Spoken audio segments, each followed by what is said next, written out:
Tema el día de hoy vamos a hablar sobre técnicas para manejar la ira, la agresividad y la frustración. Y para ello tenemos a nuestro invitado, a Julio Pomareda. Él es psiquiatra y psicoterapeuta del Hospital Hermilio Valdizán. Julio, ¿cómo estás? Qué gusto tenerte nuevamente con nosotros. Buenos días, Stephanie. Buenos días, Martín. Gracias por la invitación nuevamente y con mucho gusto de estar aquí. No, gracias a ti, Julio. Julio, ¿qué entendemos por ira? ¿Qué es la ira? Tanto hablaba de un problema de ira, ira por aquí, ira por allá. ¿Qué es la ira? Vale, estos tres términos tienen una relación en común, y ira, agresividad y frustración. Voy a comenzar entonces explicando qué es la ira. La ira es una cólera inmensa, una cólera grande. A eso se le llama ira, ¿no?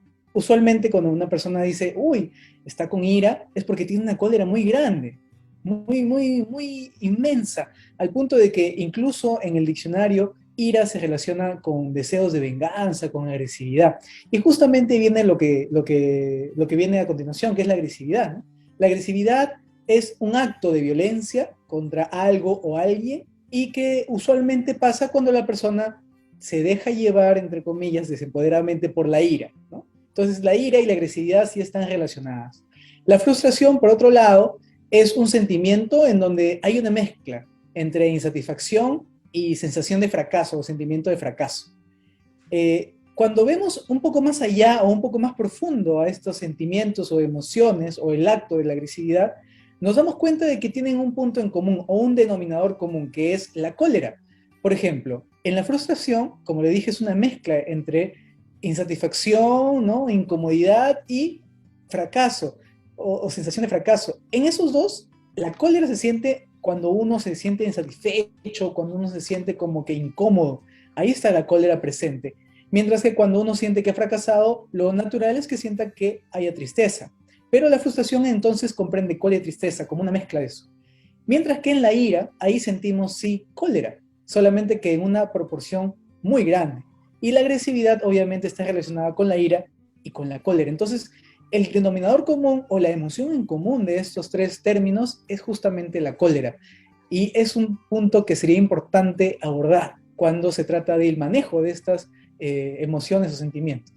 ¿Y cómo podríamos, Julio, evitarlo? Justo leía hace unos días, lo comentaba al inicio del programa, de que es muy importante reconocer cuando ya nuestro cuerpo pues siente incomodidad, ¿no? Porque luego se enoja y luego caemos en la ira.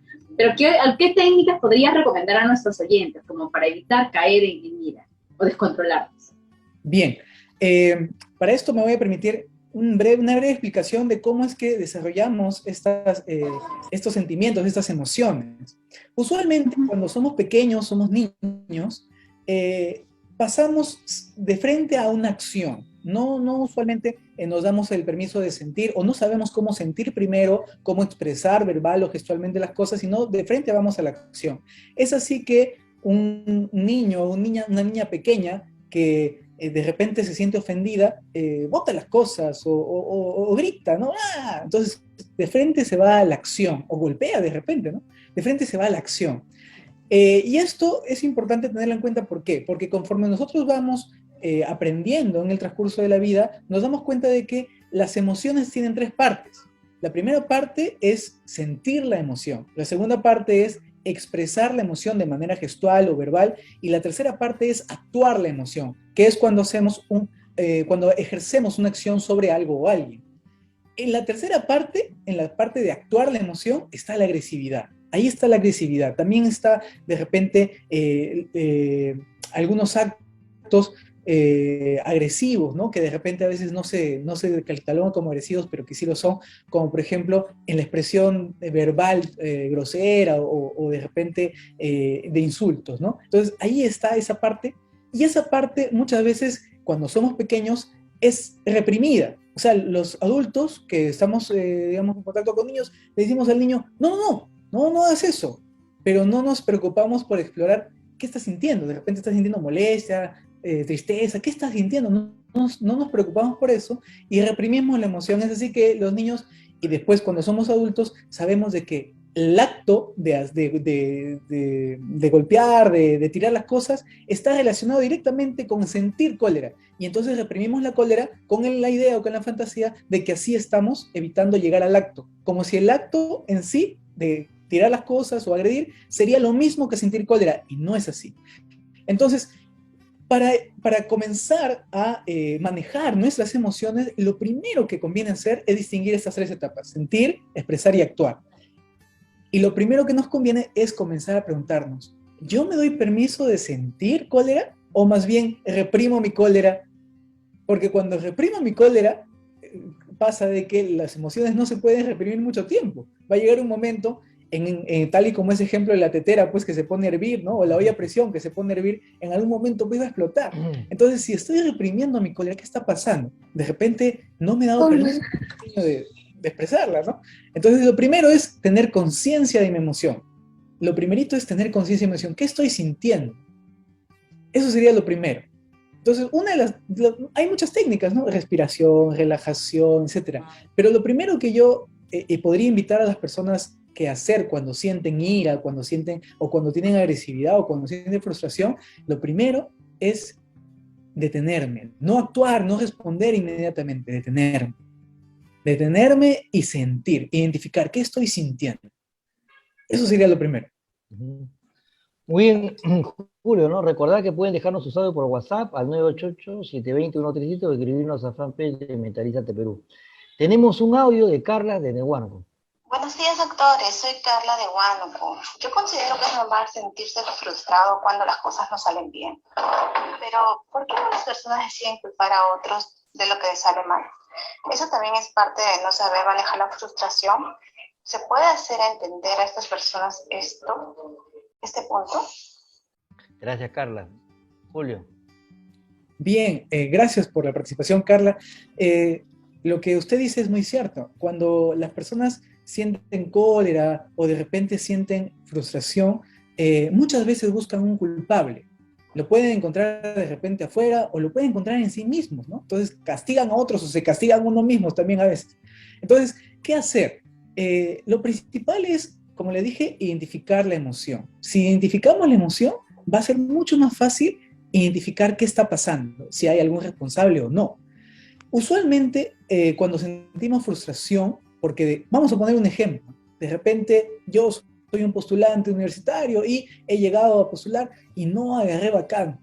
Me siento frustrado. Entonces, ahí es responsable quién es, uno mismo, pero uno no ha buscado eso. O sea, eso ha sido de repente algo que ha pasado porque han habido otros factores que nosotros no determinamos. Y muchas veces el no poder aceptar que hay otros factores que nosotros no determinamos puede implicar que yo me sienta mal conmigo mismo. Pero entonces, ¿qué hacer? Hay otra técnica también que es importante tener en cuenta cuando se trata de manejar ira, frustración, agresividad, que es pedir ayuda.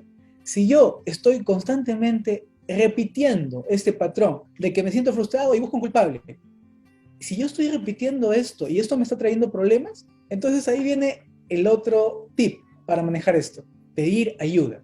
Entonces lo primero es reconocer mi emoción. Si con la emoción que tengo no me siento bien, pues comenzar a explorar qué puedo hacer con esta emoción. Si yo puedo canalizar mi emoción, si yo puedo liberar mi tensión emocional expresándola, en buena hora. Si no puedo, si más bien estoy buscando culpables, atribuyendo responsabilidades a otros y ganándome conflictos, entonces lo que viene es pedir ayuda. Recordarles a nuestros oyentes, Julio, Martín, que pueden dejarnos sus consultas por WhatsApp al 988-720-137 o escribirnos al fanpage de Mentalízate Perú. El día de hoy estamos hablando de la ira, la agresividad y la frustración. Volvemos con más aquí en Mentalízate Perú. ¿Sabías que el ejercicio físico ayuda a eliminar toda la gente? Seguimos en Mentalízate Perú y como todos los sábados y domingos, Stephanie Cirilo, quien te habla, Martín Zurita, los acompaña. Y el tema de hoy, un tema muy interesante, técnica para controlar y manejar la ira, la agresividad y la frustración. Quiero recargar lo que decía Julio, Stephanie, ¿no? Qué importante es reconocer lo que nos está pasando, darnos cuenta de lo que estamos sintiendo. A veces no tenemos esa capacidad de darnos cuenta de cómo nos sentimos, qué nos pasa, qué sensaciones tenemos, ¿no? Yo creo que el darnos cuenta es un primer paso para ver, ¿no?, cómo vamos a controlar, qué técnica vamos a aplicar. Porque si no nos damos cuenta, lamentablemente va a seguir la conducta, es como un tobogán, sigue, y explotamos. Y el otro punto también, ¿no? Pedir ayuda, ¿no? Hay que aprender a pedir ayuda. A veces nos creemos muy autosuficientes. No, yo puedo hacerlo, yo puedo controlarlo. Es importante pedir ayuda. Y tú que me estás escuchando, ¿no? Ayuda también profesional. Ir al psiquiatra, ir al psicólogo, para que nos pueda ayudar, ¿no? Porque yo siempre digo, ¿no? La ira puede estar acá, ¿no? Pero hay cosas que llevan a manifestar, ¿no?, esa emoción. Entonces, es importante una ayuda profesional. Yo quiero que recuerden, para los que nos escuchan, imagínense, y para los que nos están viendo por el fanpage de Mentalízate, hay como 3 niveles. Recuérdenlo, por favor, lo voy a repetir porque es muy importante. Es incomodidad, enojo arriba e ira, ¿no? Entonces yo creo que aquí es muy, muy importante, Martín, primero expresar lo que nosotros sentimos cuando ya algo nos está incomodando, ¿no? O sea, no esperemos a llegar al segundo nivel, que es el enojo, y peor aún, a la ira. Entonces, ¿por qué digo esto, Martín? Porque muchas personas dicen, ay, no, pero que se sienta mal si le digo que me está incomodando, ¿no? Como, y decimos, no, vamos a generar problemas, me van a decir que soy una conflictiva. Y no es que seas conflictiva, al contrario, estás siendo asertiva al comunicar que algo te está incomodando, te estás protegiendo, te estás cuidando, y por ende estás evitando también el caer en los otros estados o en las otras fases que mencionaba, como el enojo y la ira. Tú hablas algo muy importante, ¿no?, sobre la incomodidad, ¿no? Hay un ejercicio en terapia que se llama señales de cuerpo, ¿no? Tienes la situación, tienes el pensamiento, y ese pensamiento te lleva a una respuesta física. Por ejemplo, a mí, ¿no?, ya me comienzo a molestar, me da un calor como en la cara o un calor en la espalda, te genera una incomodidad. Entonces, esa respuesta física es como una alarma, te está pasando la voz, cuidado, ¿no? Vas a llegar al segundo nivel. En terapia también le damos colores, ¿no?, a las emociones, ¿no? Cuando estoy en rojo, estoy caliente, tratar de negociar, entender o hacer entender a otra persona. Además, estar en amarillo, ya estás a punto de patear el tablero, ¿no? Es como, ¿no? Y estar en rojo, estar en azul, es estar tranquilo, ahí se puede negociar, te enfrías. Entonces, esas señales de cuerpo te puede ayudar a hacer un tiempo fuera. De repente, ¿no?, hacer un tiempo fuera, salir de ahí y aplicar un reforzador encubierto, que es hacer una actividad que realmente te guste, que sea significativa, de la mano con una serie de pensamientos positivos, ¿no? Y eso te puede ayudar a enfriarte. También le agregaría el cuando ya empiezas a fruncir el ceño, respires un poco más rápido, te empiezas a tocar el rostro, ¿no? Esa es tu señal de que ya te estás sintiendo incómodo. En enojo, ¿qué podría ser? Cuando ya empiezas a levantar la voz, cuando ya miras fijamente a alguien porque ya te está pasando, ¿cierto? O cuando empiezas a ponerte rojo, uno también del enojo se pone rojo. Y la ira es pues cuando ya nos desbordamos, ¿no? Y ya hay dolores muy fuertes, el dolor de cabeza, el dolor de hombros, ya. Y la idea es justamente identificarlos en una etapa temprana, como decía, para expresar, ¿no? Expresar, analizar y detenernos, justamente. Así es. Estás de Mentalízate Perú, donde tu salud mental es lo más importante.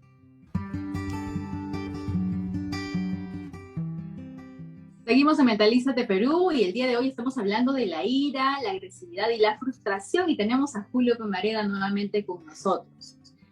Julio, también quería consultarte, justo mencionaste, ¿no? En los niños, ¿qué podríamos hacer en casa? Por ejemplo, tú decías que es muy importante que reconozcamos las emociones, también las emociones de nuestros niños, y que tratemos de buscar el porqué, ¿no? Más allá de señalar con un dedo y decir, eres un malcriado, en principio no debemos poner etiquetas como padres, ¿sí? Pero si mi niño aún así, tratándolo súper bien, con amor, hace los señores berrinches y grita, ¿qué hacer en esos casos? Bueno, ahí como que son cosas para explayarnos un poco más, ¿no? Los berrinches y qué hacer con la emoción. Quizás se comprenda mejor cuando dé un ejemplo, ¿no? Las personas cuando ven a los niñitos atribuyen una emoción a un acto.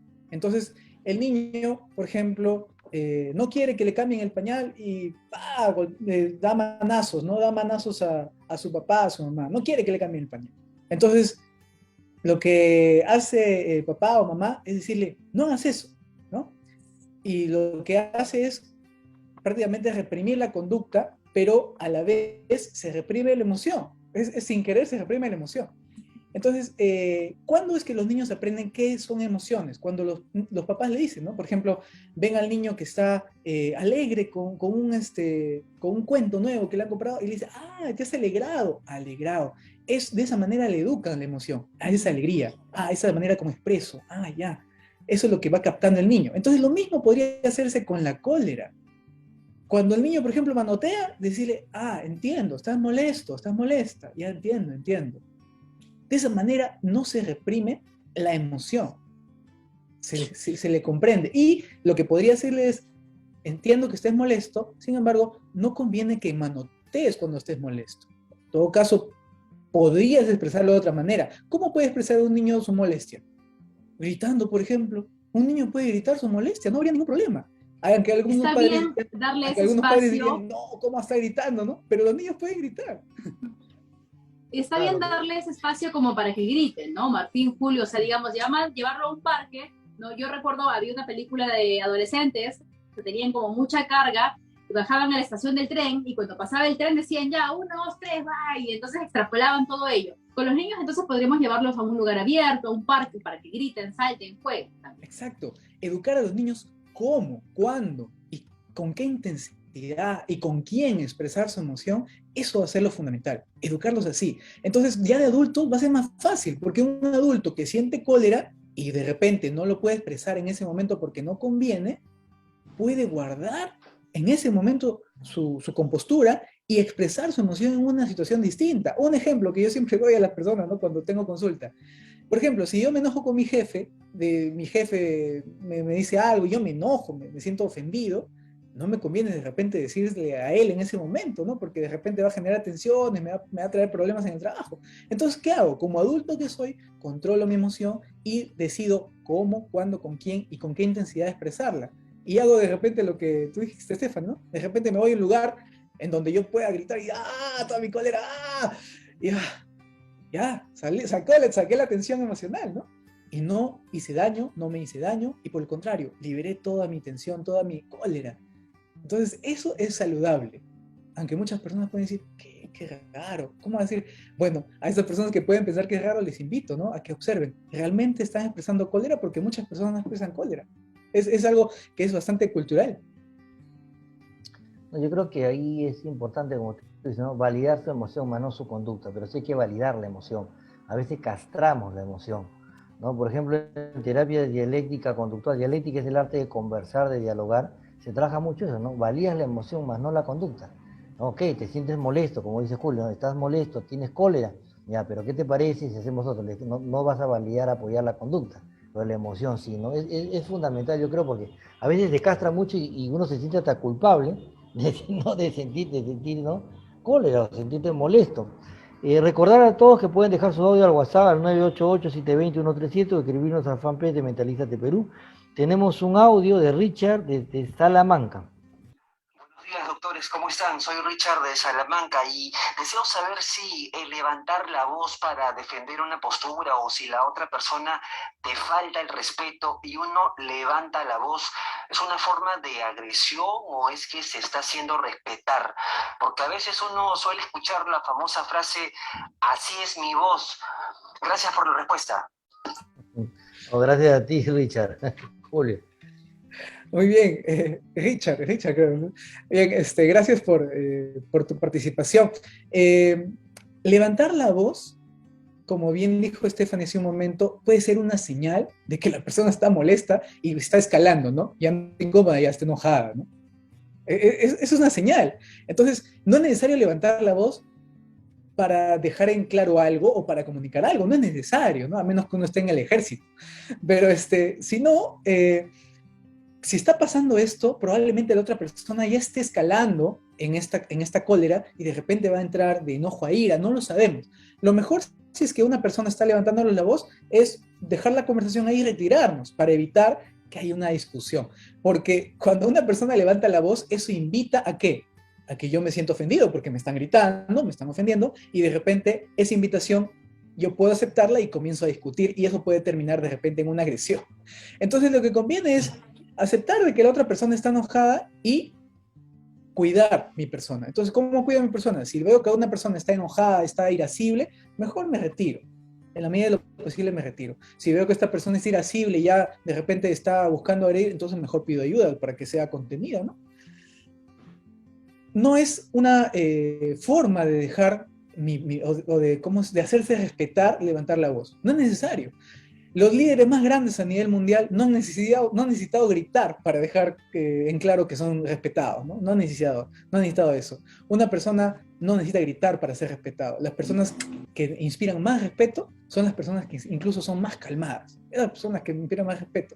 Entonces, las personas que comienzan a elevar su voz, a gritar, usualmente son personas que han aprendido a que esa manera violenta es la manera en cómo se dan las cosas o se expresan, ¿no? Y es una manera que no es conveniente porque puede llevar a discusiones, puede llevar a agresión.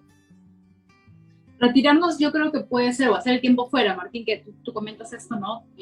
Yo creo que es una estrategia saludable, ¿no? Justamente para cuidarnos. Les comento algo, hace unos días estuvimos en una reunión virtual y alguien hizo una broma sobre una infidelidad y dijo, bueno, la próxima lo tienes que hacer mejor, le dijo a alguien que conocía, todos éramos conocidos.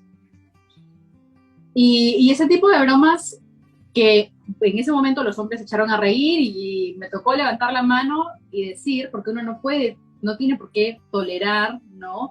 Ese tipo de comportamientos. Entonces me tocó levantar la mano y decir, yo me siento incómoda con ese tipo de bromas y sabes que es fuera de lugar y por ende, y empecé a dar mi opinión sin necesidad de levantar la voz, ¿no? Aunque a veces uno, frente a tantas ofensas, uno quisiera levantar la voz, pero no es necesario, ¿no? Con el simple hecho de que no te quedes callada, no te quedes callado y comuniques lo que te está incomodando, y luego pasé a retirarme. Muchas gracias, me despido, ¿no? Creo que esto es muy, muy importante para cuidar nuestra salud mental, ¿no? Saber cuándo levantar la mano, cuándo responder y cuándo retirarnos también, Julio. Julio, ¿qué podrías recomendar a nuestros oyentes frente a la frustración? ¿Cómo pueden ellos manejar la frustración? Bueno, como al inicio dejé aclarado que la frustración es como una mezcla entre cólera y tristeza. Entonces, en base a lo que acabo de mencionar, lo primero sería identificar la emoción. Entonces, en la frustración va a ser muy importante identificar cuál es la que pesa más, ¿no? Porque la que pesa más es la que conviene expresarla lo más pronto posible. Si la frustración es más de cólera o la frustración es más de tristeza, entonces expresar mi cólera o expresar mi tristeza. Muchas veces, cuando no se tiene claro qué es lo que se siente, se expresa lo contrario o se expresa lo que es menos probable, ¿no? Y eso no contribuye a sentirse mejor. Voy a dar un ejemplo. Una persona, una joven, ¿no? Que de repente es una jovencita, una adolescente de 14 años, que dice, yo quiero ir a la fiesta, mamá, papá, ¿por qué no me dejas? No, tú no te vas a la fiesta, caramba, y se siente frustrada, dice, me siento frustrada. A ver. Entonces, en ese momento, identificar la emoción como, ¿es más cólera o es más tristeza? ¿Qué es lo que hay más? De repente esta dama de 14 años comienza a llorar. Y el llanto es una expresión de la tristeza más que de la cólera. Entonces, si es que estoy expresando más tristeza, pero lo que hay más es cólera, la cólera va a seguir. Y en este caso, ¿qué podría sentir una adolescente que no está permitiéndole? Podría sentir tristeza, claro, porque se va a perder la fiesta, pero también podría sentir cólera. ¿Por qué? Porque siente que de repente sus padres no confían en ella, que le están, se están encerrando. Entonces, ¿quién no se siente con cólera que le encierren, ¿no? Y un adolescente que es una etapa de transición en donde buscan la autonomía, entonces se va a sentir con cólera. Y sería importante que ella aprenda a que identificando la cólera puede expresarla. ¿Y cómo podría expresar la cólera? Volvemos a eso, ¿no? Cuán poco educados estamos en expresar la cólera, que pensamos muchas veces que expresar la cólera es romper cosas, es agredir, y expresar la cólera es tan sencillo como decir, tengo cólera, ¿qué cólera que siento? Es tan sencillo como de repente agarrar una almohada y apretarla, o gritar, ¿no? Tan sencillo como eso y tan inocuo como eso, ¿no? Tan inofensivo, pero no sabemos. Entonces, como no sabemos, de repente nos queda simplemente usar nuestro alivio temporal de tensión, que es usar el otro sentir de la frustración, que es la tristeza, ¿no? Y lloramos. Entonces las personas lloran para aliviar la frustración y no alivian la frustración. Claro, no van a aliviar la frustración mientras no identifican que de repente la cólera es lo que más está pesando ahí. Julio, ¿cuáles serían tus recomendaciones, ¿no? Para que todas las personas que nos están escuchando, que por ejemplo tienen un hijo que es sumamente intolerante, tiene una baja tolerancia a la frustración, rápidamente pues se enciende, interpreta mal, personaliza? ¿Qué hacer con ese adolescente de repente pues de 15 años, ¿no? Bien, Entonces, lo primero que hacer con los adolescentes es comprender que a los adolescentes ya no les gusta que le digan qué hacer.